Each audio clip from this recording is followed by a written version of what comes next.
afternoon all. On behalf of SDFC Securities, I welcome everyone to this Aether Industries conference call to discuss the results for the quarter ended December 2023. From Aether Industries, we have with us today Dr. Aman Desai, Promoter and Whole-Time Director, Dr. Rohan Desai, Promoter and Whole-Time Director, Mr. Faiz Nagaria, Chief Financial Officer, and Ms. Shubhangi Desai, Executive IR. Without further ado, I will now hand over the floor to Ms. Shubhangi Desai to begin with the earnings call for 3Q FY24. Over to you, Shubhangi. Thank you, Nilesh. Good evening, everyone. Today, on February 1, 2024, our board has approved the financial results for the third quarter ended on December 31, 2023, and we have released the same to the stock exchanges as well as updated the same on our website. Please note that this conference call is being recorded and a transcript of the same will be made available on the website of Aether Industries Limited and exchanges. Please also note that the audio of the conference call is the copyright material of Aether Industries Limited and cannot be copied, rebroadcasted or attributed in press or media without specific and written consent of the company. Let me draw your attention to the fact that on this call, our discussion will include certain forward-looking statements which are predictions, projections, or other estimates about future events. These estimates reflect management's current expectations on future performance of the company. Please note that these estimates involve several risks and uncertainties that could cause our actual results to differ materially from what is expressed or implied. Aether Industries Limited or its officials do not undertake any obligation to publicly update any forward-looking statement, whether as a result of future events or otherwise. Mr. Rohan Desai will begin by sharing Aether's business outlook.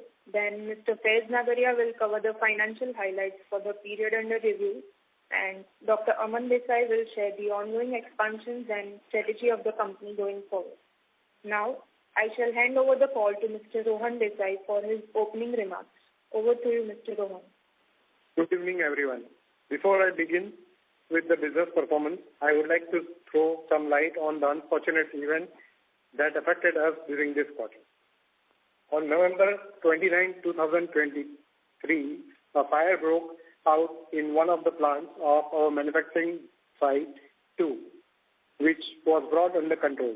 The reason for the accident at site 2 was 15,000-liter storage tank, which leaked from the bottom valve. Stored solvent started flowing, which had the flash point of -17 degrees centigrade, led to a vapor cloud formation. There was a movement of the vapor cloud formation internally in the intermediate building plant 2 and nearby tanks in the same plant. Unknown ignition source resulted to vapor cloud explosion with fire and impacted both plant and the tank farm areas. Total 11 fatalities have been registered and 23 people were injured in the unfortunate accident, who has now been discharged successfully. While the loss that we have incurred due to the fire is currently being assessed, we want to assert that we are fully covered with the loss of assets, stock, as well as loss of profit. The sales and the dispatch of material has remained unaffected as the orders were catered from our inventory, as well as most of our customers have remained upbeat and supportive towards us. Operations have resumed at our manufacturing unit 2, that is site 2. We have received GPCB, that is a Pollution Control Board, partial closure revocation order for the unaffected plant, and the plants have resumed normalcy. With continued efforts to raise our operations at maximum capacity, we strive to timely restart the affected plant in the highly compliant and safe manner. With respect to Aether's business model, we have seen 57% contribution of our total top line of large scale coming from large scale manufacturing business segment, 27% from contract plus exclusive manufacturing as a result of renewal of the agrochemical contract, that is agrochemical intermediate contract, about which I had mentioned in my remarks in Q2 of FY24 call. and 14%, which is coming from contract research and manufacturing services business model during the Q3 of financial year 2024. Our export revenue stood at 40% and our domestic sales stood at 60%. Demand from our agrochemical customers is coming back on the backdrop of gradual reduction in destocking positions at their end. We are currently seeing an increase in volume from our non-agrochemical products as there is a demand from our customers. However, the intense dumping by the Chinese competition, we have witnessed price erosion. We are currently witnessing price of our products stabilizing at the current levels. Order pipeline is robust and all our customers are positive and looking forward towards coming back to normalcy in a short period of time.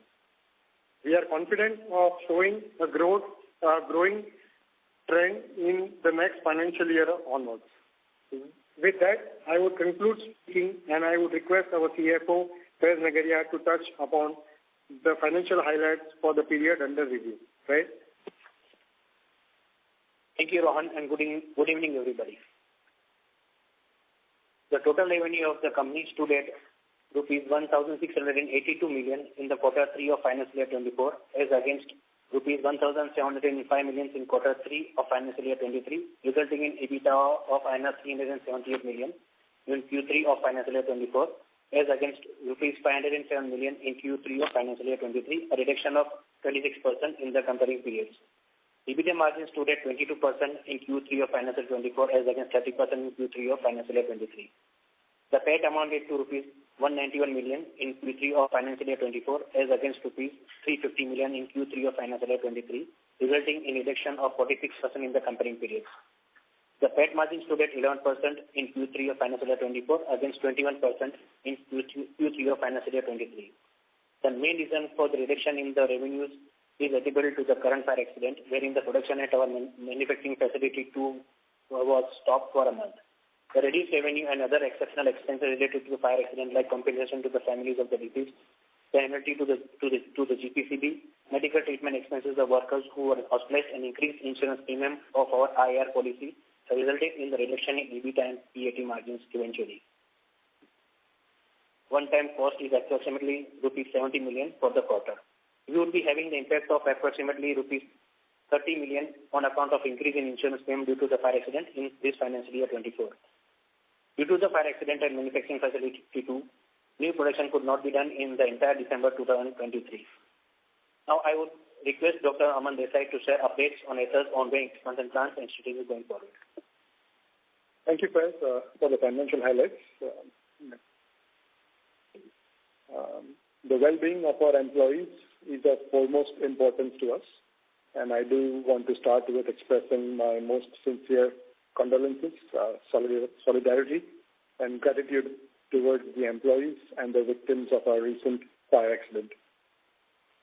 We have taken significant actions to ensure the best treatment to the victims, and we have extended lifelong support to the families of the injured and the deceased. Also, we have been extending complete and transparent cooperation with all the regulatory bodies. We have comprehensively undertaken the detailed investigation and root cause analysis of the incident and the accident and identified numerous immediate and ongoing corrective and preventive actions, which will help us to ensure that such an accident will never, ever happen again at Aether.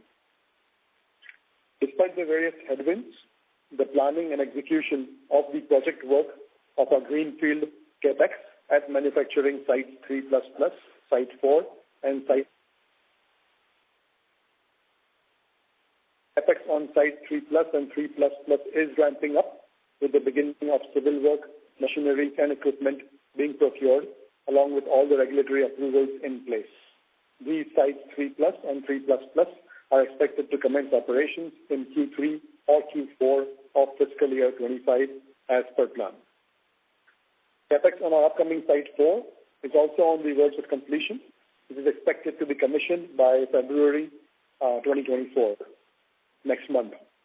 This Site 4 will be initially dedicated entirely to contract/exclusive manufacturing and the initial construction and plant erection is going to align with our strategic agreement previously announced with a leading oilfield services company in the U.S. As we had guided earlier as well, further structural expansion on Site 4 will be towards the recently announced commercialization agreement with Saudi Aramco Technologies company on the novel converged polyols platform in the near future. CapEx planning towards Site 5 at Panoli is at full pace as well, with the vision of a massive industrial estate with more than 16 production blocks, each production block being ground plus 4 structures with more than 500 reactors combined. As we had guided, this Site 5 will incorporate global best practices towards safety, sustainability, carbon neutrality, and renewable energy-based resources. During the quarter under review, we have announced the execution of a strategic agreement with a major global lithium-ion battery producer, thereby announcing our entry in the electrolyte additives and battery space. We have been developing products in this field since a long time now, but we had decided to make it public only once we secured a substantial commercial contract with a global major, and this agreement captures that. Thereby, along with this, the commercialization of the sustainable converged polyols and multiple ongoing projects as well as research at Aether, I can ascertain that we have established Aether as a premier India-based provider of sustainable and carbon-neutral chemistry solutions across the industry spectrum. We continue to make significant investments towards R&D. Our R&D expenses for the 9 months of fiscal year 24 stood at Indian rupees 509 million, which is 10% of the total revenues for the 9-month fiscal year 24. The strength of the R&D team at the same period stood at 277. Our major expansion project of the new pilot plant at the land which was procured on long lease is in full-fledged, nearing completion with the installation of machineries and the final piping and commissioning going on. Needless to say, such aggressive expansion of R&D and pilot plant footprint, which are the workhorses of a CRAMS business model, is, as always, firmly on the backing of numerous inquiries and additional tie-ups with top echelons of global innovators across the industry spectrum, and various contracts are in the pipeline for being executed. With that, thank you very much for your attention and time today, and back to you, Shivani. Thank you, Dr. Aman. We shall now request the moderator to open the forum for question and answer. Thank you very much. We will now begin the question and answer session. Anyone who wishes to ask a question may press star and 1 on their touchtone phone. If you wish to remove yourself from the question queue, you may press star and 2. Participants are requested to use handsets only while asking a question. Ladies and gentlemen, we will wait for a moment while the question queue assembles.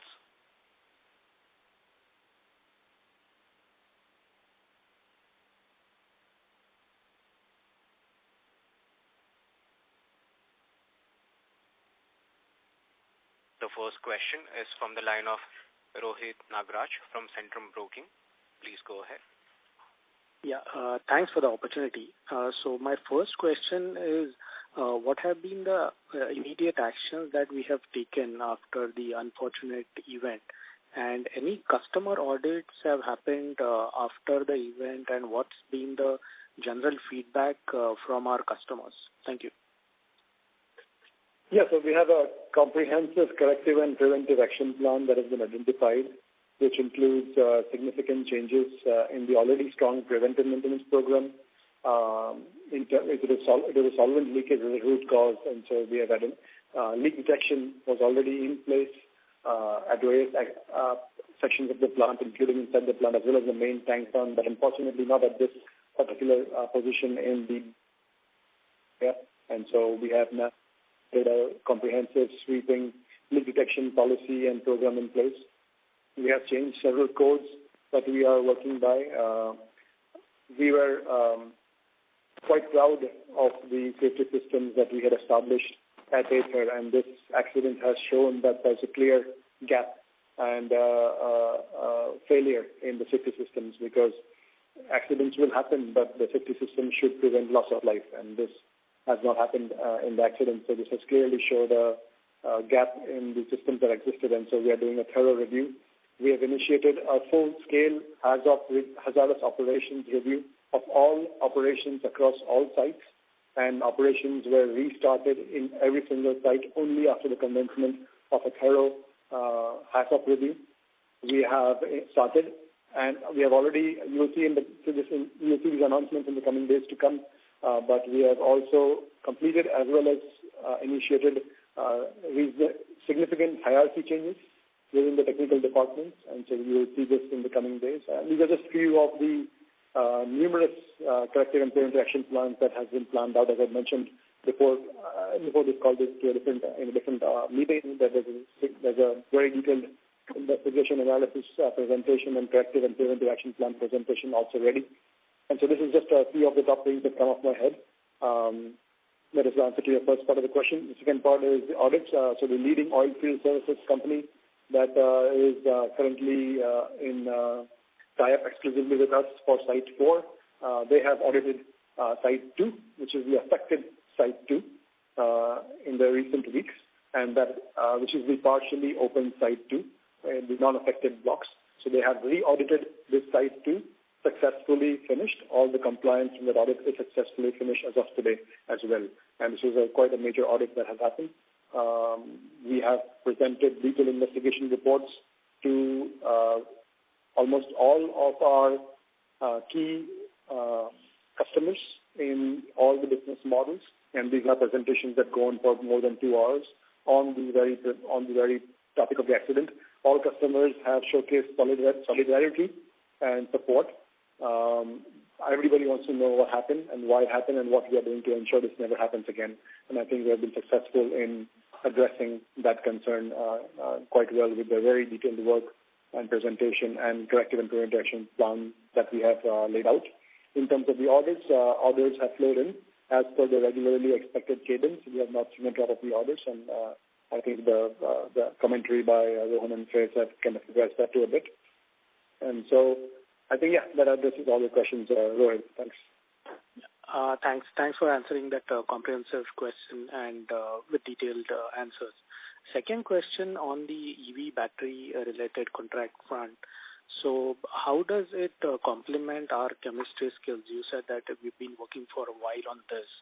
And is there any possibility of supplies of the similar material to Indian manufacturers whenever their capacities come up? And just a little bit more in terms of when the commercial supplies will be expected, the overall potential from this particular product, whether it is a single product or multiple product, and a particular application in the battery. Thank you. Yeah, thanks, Rohit.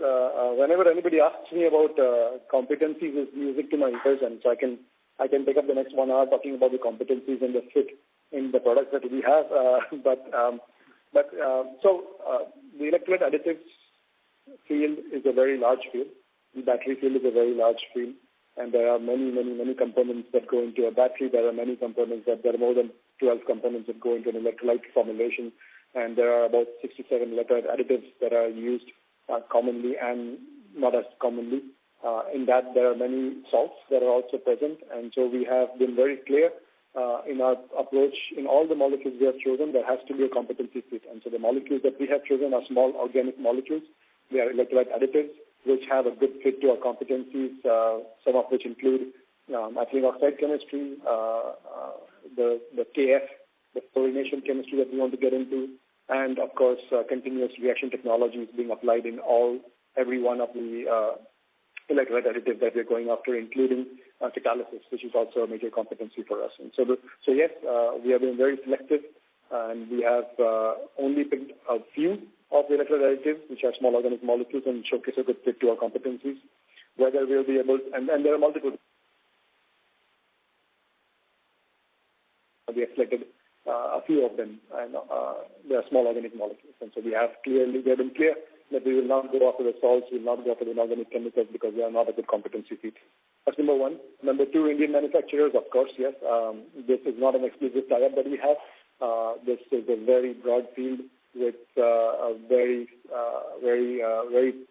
promising future and aggressive market predictions of where these volumes and tonnages of these various molecules will end up. And there are several big Indian players who have already announced their plans. There are several global players who announced their plans in the U.S., in Korea, and rest assured we are reaching out and already talking with many of these global players as well as domestic Indian players. In terms of commercial supply and the initiation of the commercial supply thereof of these molecules, we expect initial commercial volumes and supplies to start up within this calendar year, 2024, with significant volumes and production and commercial manufacturing starting in calendar year 2025. But we expect the initial commercialization, trial orders, validation orders, which would be in itself not a trivial quantity to be done in 2024 itself. Sure. Thanks for that. Maybe we could go to somebody else and then come back to you. Yeah, thanks a lot for answering the question. Thank you. And best of luck. Thanks a lot. Thank you. Participants may press star and 1 to join the question queue. The next question is from the line of Sanjesh Jain from ICICI Securities. Please go ahead. Yeah, good afternoon, sir. Thanks for taking my question. Can you hear me? Yes. Yeah. Thanks. Thank you very much for confirming that. First, I will ask the bookkeeping question, probably then go on more broader questions. This quarter, our gross profit margin is at 41%. Was there any loss of material also, which has led to a drop in the margin in this quarter? That's number one. Number two on the bookkeeping is that there has been a restatement in the cost line item for the last quarter, both employee cost and other expenses. Can you explain us what has led to the restatement of the historical number, which is the Q1 number? These are two bookkeeping questions, and then probably I will take the rest of this. Yeah. So I'll take the second question first. The regrouping, what happened is, in the last quarter, the director's remuneration was erroneously shown in the employee cost, and so we had to change it to the other expenses. That is the thing which we have done. So we have brought it down in the other expenses to group it with and to make it more comparable with the other quarters. So and for the first question, we are still not provided for any loss of stock because the assessment of loss is still going on. If you see the financials, you can see the changes in inventories has dropped significantly because, as in the commentary also, Rohan said that we have sold the goods from our finished goods inventory, and there was no production in the site 2, which was contributing around 60-65% to our revenues, and production also was taking place more there. So the changes in inventory has gone down, which has resulted into the gross margin going down. Going forward, where the production will increase, we will have the finished goods and semi-finished goods inventories coming back. This will be again back to the square. Oh, now I got it. That's why the other expense is also down, because it is largely captured before the finished goods. That's yes. Fair, right, Faiz? Yes. Yes, got it. No, that's very clear now. Rohan, on the competitive intensity, you did touch upon in your opening remarks that there is an increased competitive intensity from the Chinese. Can you allude more? Are we seeing how is the competitive intensity in the product that we manufacture? Have we faced anything? Any rising competitive intensity from Chinese, particularly in our pharma side of the business?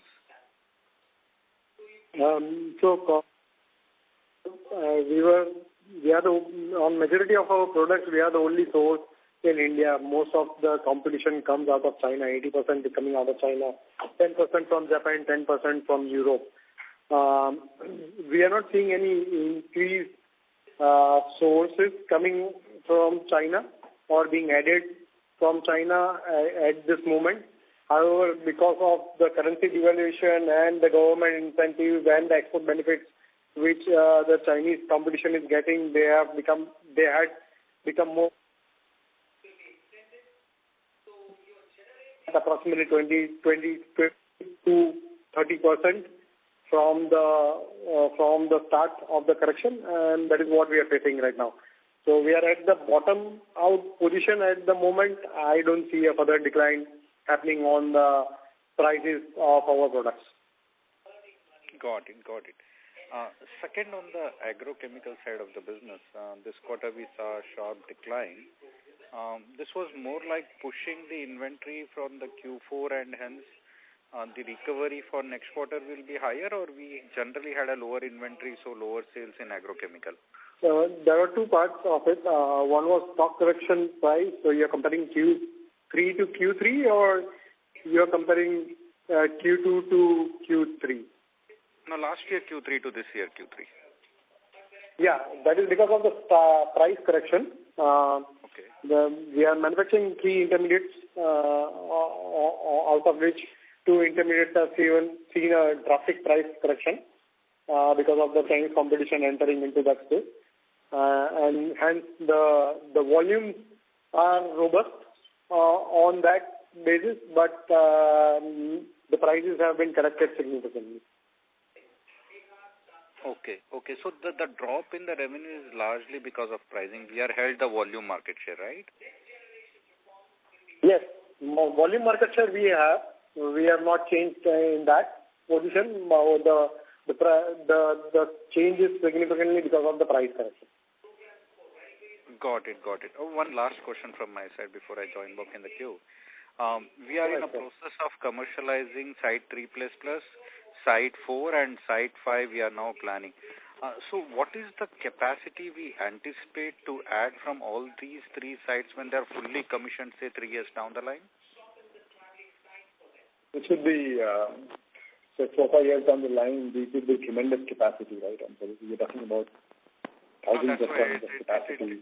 It excites me a lot. So just from the gross block perspective, if you can help us understand what is the gross block for each of these 3 sites? So we share the excitement, depending on the product that you choose, and depending on, so for example, if this molecular additive spans out the way the people all over the world claim it would pan out, then we're talking, individual electrolyte additive would be literally thousands of tons of requirements. And so if you go on the converged polyols, if these pan out the way we think it would also be a very significant volume and tonnage. And so it depends on the products, it depends on the number of steps within the product, and it depends on the complexity of the product. In terms of the gross block, I think Faiz can answer that. Yeah, so the gross block for Site 3++ would be around 200 CR. Okay. Currently, Site 5, first phase which you are doing, the gross block would be around 75 to 85 CR. And Site 5, the first phase is around 500 CR, and fully operational after 5 to 6 years down the line, it should be around 2,200 crores approximately on Parmali side. Fair enough. That's quite clear. And thanks for answering all my questions, and best of luck for the coming quarters. Thank you. Thank you. Thank you. Participants may press star and 1 to ask a question. The next question is from the line of Prolin, who's an individual investor. Please go ahead. Yeah, hi team. Thank you for taking my question, and sincere solidarity on the loss of life and people at your company.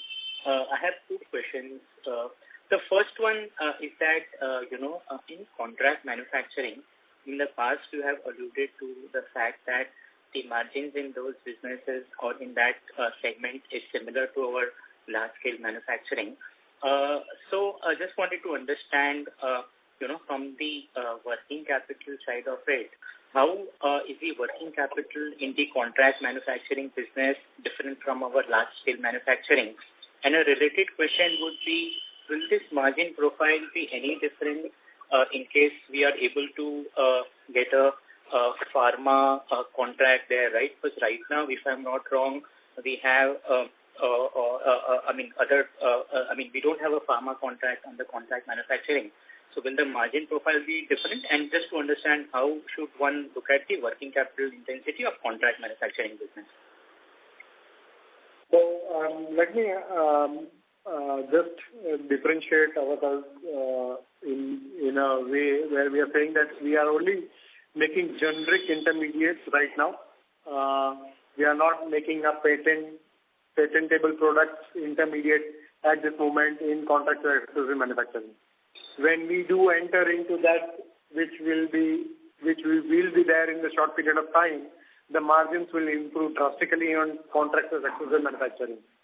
However, at this moment, contracts with exclusive manufacturing and our large-scale manufacturing margins are almost in the similar line and only differentiated by 100 basis points range. Sure. And on the working capital side of it?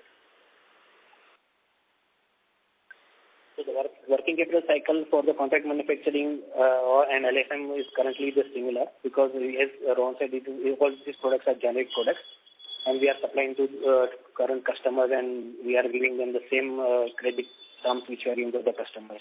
So working capital cycle currently is similar for them. And as we move ahead and have more patent specific or better products in these things, we will be able to reduce the working capital cycle in this contract manufacturing. Okay, so what I understand it correctly, both margins and working capital cycle will improve as we move from generic to slightly more specialized intermediary. Is that a fair summarization of the answer? Yes. Okay. Thank you for that. The second question would be on this polyol contract, right? Can you help us understand where does this contract lie in your 8x8 matrix, right, in terms of chemistry and technology? And now that we have been successful in getting that contract, how will it benefit in terms of expanding our 8x8 matrix or, fortifying or strengthening some of the components of our 8x8 matrix? If you can talk about competencies, especially for this polyol contract, that would be very helpful. Yeah, a great question again. So originally the project started off with Saudi Aramco Technologies company several years ago on proving a key piece of operation in the overall process to make these converged polyols, and that was based upon continuous reaction technology, which is number one in the 8x8 matrix on the technology side of our competencies. And so continuous reaction technology is featured in the manufacturing of the converged polyols, and in the chemistry side it is catalysis and high pressure chemistry. And so these are the original kits which are still present in the manufacturing of these converged polyols, and they are a very good fit to our existing and very first 8x8 matrix that we built 10 years ago. What this will add to in terms of additional competencies in the future will be a solid, comprehensive understanding and expertise in the manufacturing of polyols, i.e.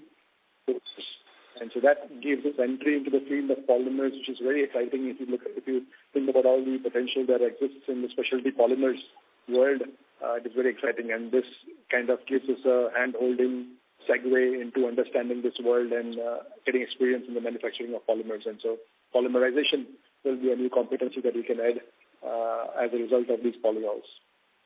Thanks. Great. Just one last question, if I may. Can you give us some revenue visibility of this contract? Because in the press release which we had released back in June of 2023, we had mentioned that each product has a potential of around 1,300 odd metric tons per month. So what is the, what should be the starting revenue and when should it start hitting, and what could be the, peak revenues from this contract? So there's some confusion there. I think the 1,300 tons per month that you mentioned was the LOI done with the oil field services company, and that is a different contract and agreement and announcement as compared to the one with Saudi Aramco Technologies company. I don't believe they ever publicly speculated on the tonnage for the Saudi Aramco Technologies company converged polyols platform. And so there's two different things. So to address the visibility on the revenues, I'm afraid that this is not a platform and we will not be able to provide any visibility towards the revenues or the tonnage in the future. Sorry. Okay, and not also on timeline in terms of when should this revenue start hitting us in terms of P&L? So if you think about the oil field services, 1,300 tons per month that you mentioned, we fully expect full or almost full contribution of that in the fiscal year 25, i.e. April, the quarter starting from April 24. In 3 months from now, we expect to be getting contributions from Site 4, which is being designed for the commercialization of the contract with the oilfield services company, which is the LOI mentioning the 1,300 tons per month. And so with that, the visibility is for sure the next fiscal year, the next quarter. And for the Saudi Aramco Technologies company, commercialization has already started. In this quarter, it's smaller, so not a significant mover of the needle yet, but commercialization and manufacturing has already started, and we hope it will pick up soon. Great. Thanks a lot, and all the best. Thank you. Thank you. Thank you. The next question is from the line of Priyank Chheda from Valium Capital. Please go ahead. Hi. Thanks for the opportunity. So my question is on the Site 3. So if you can help me, what is the utilization that we are running today? I reckon that we had spent around 200 crores and we had reached around 30% in the first half. So what is the utilization over there? That's the question number one. And follow up on that, Site 3 plus, we did plan to start the commercialization. So if you can help me, by when is that project coming up?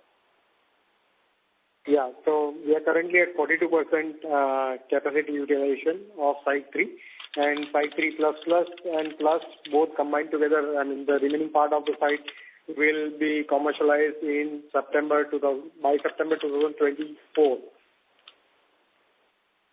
By September 2024. And over there also we have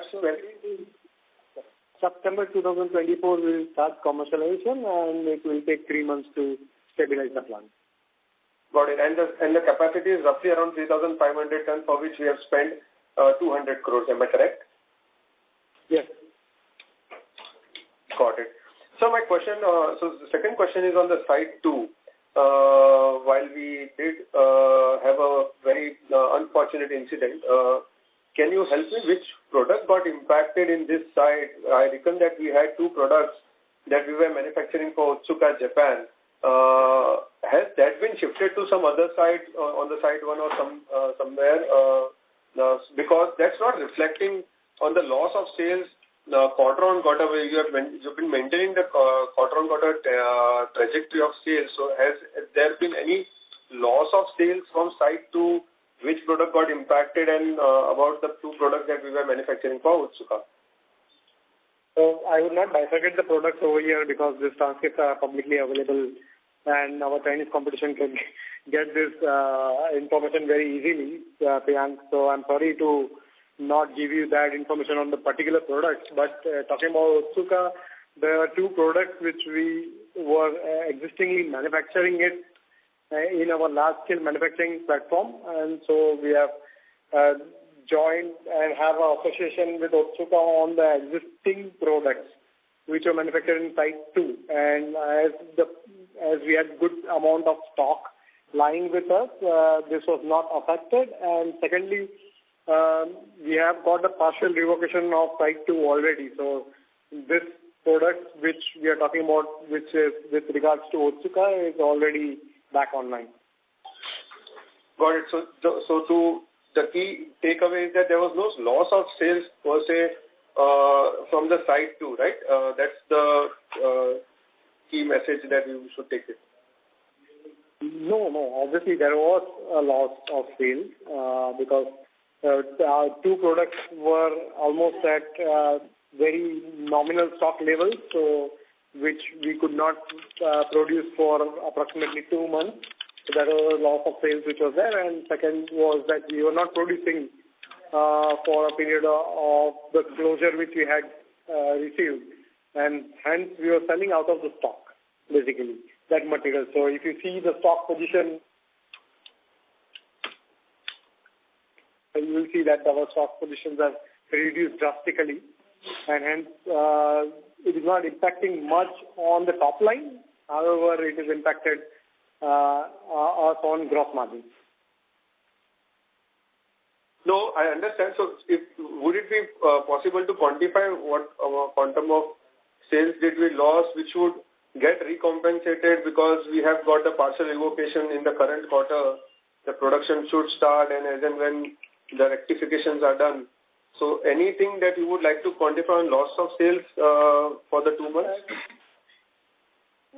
We have internal targets, but we would not like to lead you at what was the projected sales of Q3. We had certain internal targets which we cannot lead you to. No problem. But we lost a considerable amount of sales. Let me tell you that. Got it. If you can help me with the realization per kilo for Q3 or for 9 months, it would be great. 1514, that is 1,514 is a Q3 average realization per kilo. And for 9 months, this translates into? 1570. Got it. Just a last question on site 4, where the oil field contract lies. The commencement of the construction has started in July 2023. By when would this get commissioned? We will start commissioning next month in February. And so we are going quite aggressive on that site. And we're going to start commissioning in February with expectations of full contributions in the next fiscal year. And sir, just to verify the realizations for this product, were at around $3 to $4 per kilo, and that has not that has remained stable, right? Even in the current market scenario. Yes. That has remained stable. That the current market scenarios do not affect this contract. Got it. Thank you. Thank you, Priyank. Thank you. The next question is from the line of Siddharth Gadekar from Equirius. Please go ahead. Hi, sir. I just wanted to understand that fundamentally anything has changed in the overall chemical or the specialty chemical business, like where we were sitting in 2022 when we were evaluating projects and where we are today. Has anything changed, or it is just a destocking that segment? Nothing has changed in the macro part of the world. If you take a step back, when we were in the midst of COVID, we thought the world would end. But then if you took a step back and we realized that life goes on as per normal. And so, jokes apart, nothing has really changed if you step back and look at the global perspective. I've always maintained that this is a golden decade for the Indian spec-chem industry. I believe this is a golden decade for the Indian spec-chem industry and will remain so.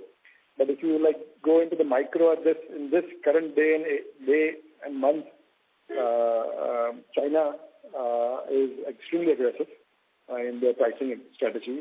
Destocking is happening. Inventory levels are very high because of the COVID time closures and the inflation that took place subsequently, and the stocking that happened all over the world as a result of which inventory is built up even further. That is currently being aggressively destocked by China.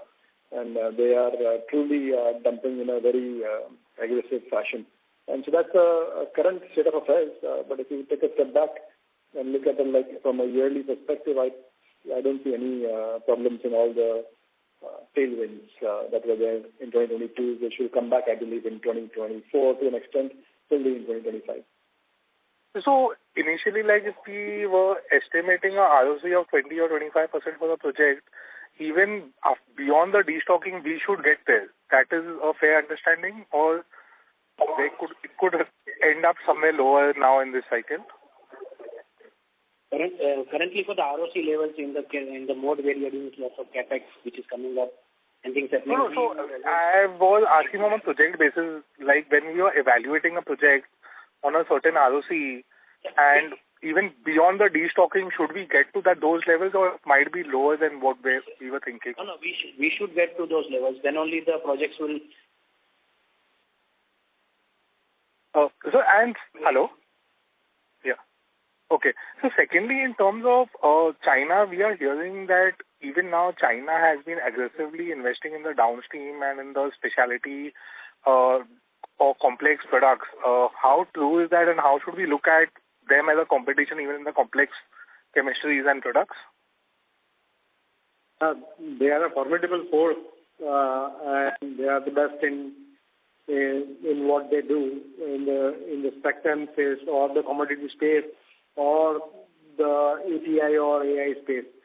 So we shouldn't discount China in any way possible, and we should consider this threat very seriously and take proper care that when we select the product which falls into our core competency, we should do our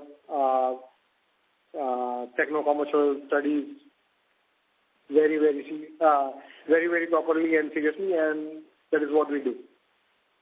So in our product basket, if we want to understand like across the products that we are manufacturing, is it fair to assume that we would be one of the lowest cost producers in the world? That is why we are competitive even at these prices? We might be lowest cost producers in the world, but we are the only most of the products, we are the only manufacturers of this particular product in India. And that gives us a good advantage as compared to our competition in China, where you have a source which is reliable, Indian source which is reliable, auditable, and holds up to the values of the business, basically. Okay, so got it. So basically, I think the key takeaway is that beyond the destocking, maybe like 1-2 quarters down the line, we should see some gradual normalization, and CY25 is where we should be back to the normal levels. Is that a fair assumption? Yes. Okay, so thank you very much. Thank you. Ladies and gentlemen, in order to ensure that the management is able to address questions from all participants in the conference, please limit your questions to 2 per participant. Should you have a follow-up question, we request you rejoin the queue. The next question is from the line of Rohit Ohri from Progressive Shares. Please go ahead. Hi team, 1 or 2 questions which is related to Novoloop and the circular plastics. If you can take us to what is the role that Aether will play over here, and what sort of an arrangement is done over here? Yeah, thanks for that. It's a very interesting project that we have started in exclusive relationship with Novoloop in California. They have a very interesting and novel technology of degrading polymers waste into the crude basic monomers and then upcycling them to useful polymers. And so it's kind of a circular economy, but even an upcycling economy. So the current arrangement is that Aether they have a process in place which is basic and rudimentary and in their labs, and Aether is the exclusive partner with which they are validating the process. 1, scaling up the process. 2, in the pilot plant, which is the current phase and the current press release was about. And 3, then in the future, potentially partnering towards further scaling up and commercialization as well. And the partnership is sound. We are aligned on the interests and the competencies, and it is a very interesting field. But again, a new field for Aether. Mm-hmm. It is adding significantly to the basket of sustainable processes and products and areas that we're getting into, diversifying away from the ag and the pharma core of our business, which is a strong focus for us. And so that way it's very interesting. And so the current press release was more on the side of Novoloop, and so we kind of made a press release backing up on that. But they were presenting in the World Economic Forum in Davos this particular case study and their technology, and they wanted to secure a press release before that, and so we kind of helped them out in that, and it's very interesting where this will end up. But potentially go all the way towards commercialization. And this pilot plant is at which site from Aether's end? Site 1, the new pilot plant that we're building. We're building an entire state-of-the-art, fully automated manufacturing skill. Mm-hmm. Again, going back to the various questions on this call, core competencies, and so it's continuous reaction technology. It's a CFTR depolymerization, which is very unique and very interesting technology that they have kind of innovated on, and we are going to bring to commercial realization. Dr. Raman, please, if you can just take us through that, what sort of revenue potential do you see, or what sort of investments do you feel? Because it's a promising business and promising chemistry going forward. What sort of competition is there, or something on the market size or the margins profile, if you all can share that? The market size, you can imagine the PET waste that happens in the world is hundreds of thousands of tons. And there are select few companies. In fact, we are working with I cannot name them, but we are working with some other company as well in the US based on very similar field of upcycling and circular economy of polymers. And so it's a newly developing field, and we are firmly in partnership with the front runners of this field. And the market potential is tremendous. Every single plastic that you touch currently is going to waste. And you throw in plastic polymers in the recycle bin at the airport, but it's actually only about 10 to 15% of that what is thrown into the recycle bin is actually recycled or upcycled. The rest of it actually goes to waste. And so I'm just looking at some Google number here and of our Google website, Google search which says sustainable plastic waste management market in the world, and that's claiming to be $35 billion in 2021, and so $45 billion in 2029. And so that's it's too early to say anything, but it's a very interesting field. We are working with all the major players right now. Novolip is one of them that we publicly announced, and I think we are going to focus on this field as well in the coming future, and the potential is tremendous. We're talking about thousands of tons. Okay. And as far as we know, we are the only people in India doing this in partnership with such companies. Dr. Raman Pes, do you think that these kind of businesses will kind of put a little bit of a dent on the margin profile, which was earlier 28%, or we were scaling up to 32, 33? Do you think that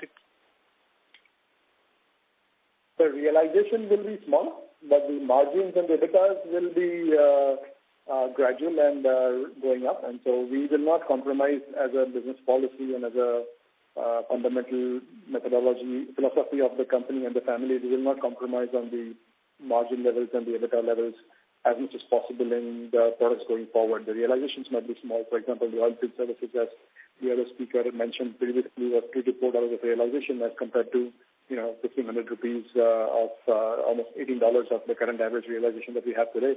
So we'll compromise on the realization because that depends on the field that we get in. But we will, as much as possible, try and not compromise on the margins and the EBITDAs. Okay, that's it from my side. Thank you, Dr. Raman. Thanks a lot. Thank you.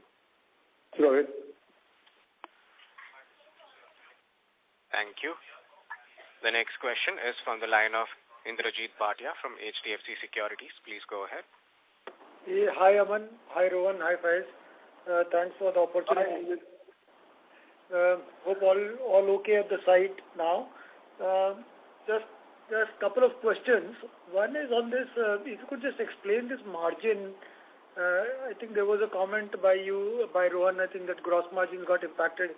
If you could just explain the mechanics as to how exactly this played out. And second is, do we expect to kind of go back to our usual 20% net profit margins back, say, from quarter 4 or next year onwards? Yeah, so Indrajit Faiz here. As Rohan said in his commentary that we were able to achieve the sales in the third quarter mainly because of the finished goods inventory which we had for the materials which were required by the customers. And so finished goods inventories were all sold out. And if you see the changes in inventories due to the finished goods has gone down drastically. And that has impacted the margins because there is no production which has happened. Only the sales has happened. Okay. The changes in inventories, which was 25 crores in the last quarter, has come down to 3 crores, which has impacted the 55 crores, which could have been better number if the site was working properly in December month also. So that could have changed the numbers drastically. The main reason is that it is because of the finished goods which have been sold off and the changes in inventory has gone down a lot, and the reduced numbers in the sales. Okay. So we should be able... Regarding the margin... Quarter yeah, 4. hello? Yeah, hello? Yeah, go ahead. Please go ahead. Yes, and regarding the profit margins, we definitely were banking, and the 20% was our benchmark. That still remains the benchmark to grow from there gradually. We would definitely be willing to bring this back in quarter 4, but from next year, of course, we should. That is the target again for us. Okay. Was there any, among the other costs, is there any kind of a inventory-related cost or damages to inventory, damages to finished goods? Is any of that kind of cost also booked in the P&L this time around? No. Currently, if you see the footnotes, I have mentioned clearly that the loss assessment is going on, and currently we have not taken any impact of assets or stocks or profit loss in this current quarter.